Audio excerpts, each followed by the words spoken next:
l'idée c'est de laisser la luzerne pendant 3 ans et dessus refaire un blé.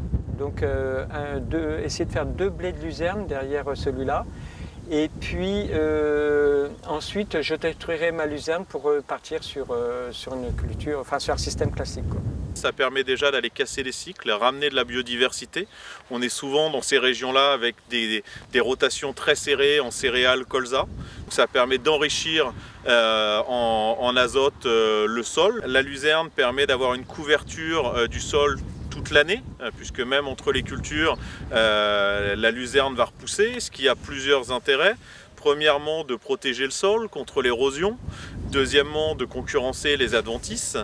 Troisièmement, ça va ramener de la matière organique, et donc la matière organique c'est la base de la fertilité des sols. Le fait qu'il y a la luzerne qui va faire un peu, qui va être un couvert permanent entre les 2 blés, va casser un peu le cycle du blé, et je pense que ça va aider sur l'autre blé. Je ne m'inquiète pas pour un problème piétin et chaudage, je ne crois pas que ça va avoir une incidence de refaire un... C'est pas comme si je faisais un blé, que je travaillais puis je ressemais un blé derrière. Le fait d'avoir un couvert dessus, ça devrait pouvoir aider un peu. Il faut qu'il y ait toujours suffisamment de luzerne ou de trèfle pour ne pas avoir de trous dans la parcelle. Mais si on a une luzerne qui est très bien implantée pendant 5 ans, on pourrait garder 5 ans de suite des pailles sur paille.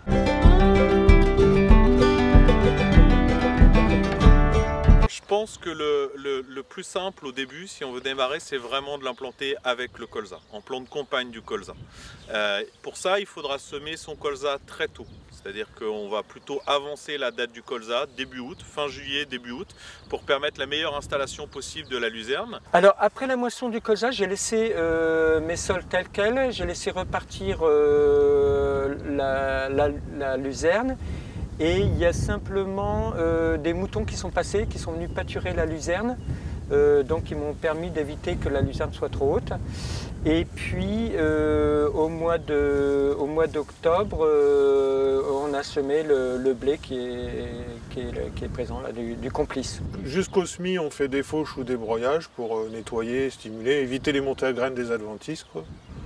Et après, au moment du semis, on fait donc le semis du blé, avec un désherbage d'automne et une dose de glyphosate, quoi. Jusqu'à aujourd'hui, on a encore le droche. On a aussi un élevage dans notre parcelle, même si on ne le voit pas, il est en dessous de nos pieds, il faut aussi les nourrir. Donc est-ce qu'il vaut peut-être pas mieux les nourrir eux et qu'ils travaillent pour nous et puis, que d'exporter, quoi. Mais c'est sûr que si demain on a de l'élevage, c'est l'idéal parce que on valorise le tout, quoi. On laisse passer l'hiver, sortie printemps, on regarde ce qu'il y a, on regarde les stades et après c'est des micro-doses ou des demi-doses ou de certains produits pour calmer la légumineuse pour que le blé il prenne le dessus, quoi.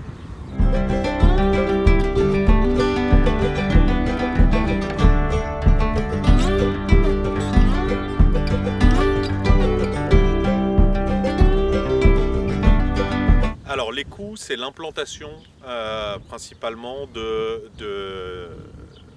du couvert, enfin de la culture associée. L'implantation de la luzerne est assez chère, hein, c'est 50-60 € si on sème ça à 10-12 kg à l'hectare.